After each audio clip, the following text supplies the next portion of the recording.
मुज़ाकरात के हामी, किसी को माइनस करने के हक में नहीं। यूसुफ रज़ा गिलानी बिलावल हाउस लाहौर में साबिक सदर आसफ अली जरदारी से मुलाकात के बाद साबिक वज़ीर आज़म और वाइस चेयरमैन पीपल्स पार्टी यूसुफ रज़ा गिलानी ने कहा कि पीपल्स पार्टी मुज़ाकरात की हामी, किसी को माइनस करने के हक में नहीं।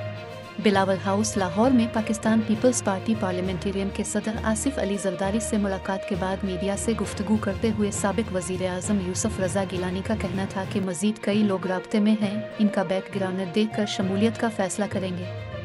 उन्होंने कहा कि तहरीक इंसाफ के साथ बजट के बाद असेंबलियों की तहलील पर इत्तेफाक हो गया था, लेकिन वो फिर 14 मई के इलेक्शन पर बज़िद हो गए। फौजी अमलाक पर हमला मुल्क पर हमले के मुतरादिफ। साबिक वज़ीर आज़म ने कहा कि पीपल्स पार्टी किसी को माइनस करने के हक में नहीं, मुज़ाकरात की हामी है। सियासी जमातों के अस्करी विंग ख़त्म होने चाहिए।